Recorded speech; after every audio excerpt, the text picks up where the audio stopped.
પાટણ નાગરિક સહકારી બેંકની 65મી વાર્ષિક સાધારણ સભામાં ભારે ધમાચકડી અને તોફાની દ્રશ્યો સર્જાયા હતા।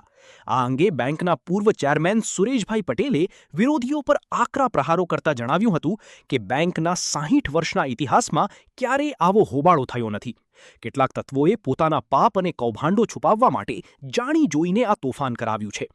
સુરેશભાઈ પટેલે ગંભીર આક્ષેપો કરતા જણાવ્યું કે બેંકમાં 16 વ્યક્તિઓની ખોટી ભરતી કરવામાં આવી છે, જેને તાત્કાલિક છૂટા કરવા ડિરેક્ટરો અને સભાસદોએ લેખિત માંગ કરી છે। આ ઉપરાંત ₹25 લાખ રૂપિયાનો ખોટો ખર્ચ કરવામાં આવ્યો છે અને બેંકના મેનેજરે કોઈના એજન્ટ તરીકે કામ કરીને કોર્ટ ટ્રિબ્યુનલમાં બેંકની ગેરમાર્ગે દોરી છે।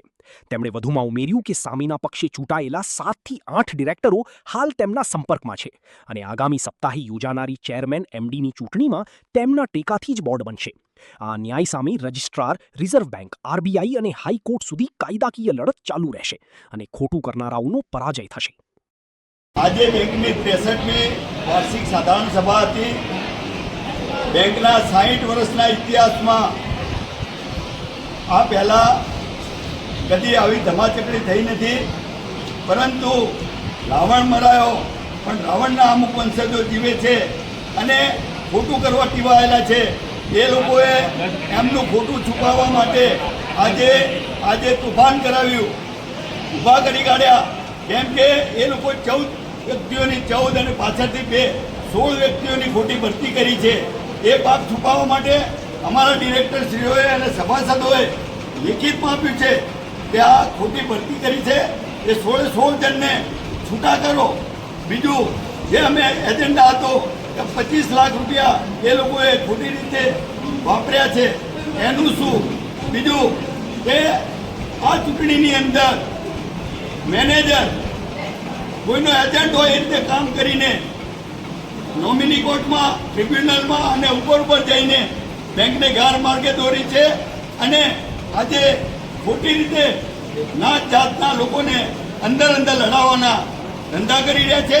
પરંતુ અમને વિશ્વાસ છે કે આવનાર સમયની અંદર સરકાર પગલાં ભરશે અને અહીંયા સુશાસન આવશે।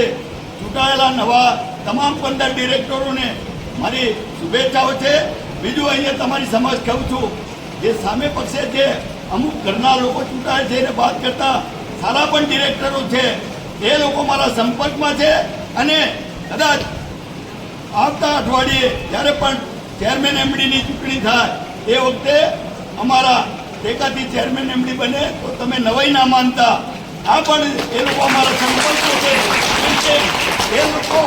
એ લોકો આ ખોટું કરે છે એવું જાણી ગયા છે। ઉભા રહ્યા પહેલાં ખબર નથી કે આ લોકો ખોટું કરે છે અને આ ખોટું છુપાવવા માટે આવા નાટકો કર્યા છે। એટલે એ લોકો એવું કહે છે કે અમારે આવા લોકો જોડે રહીને શું કરવું।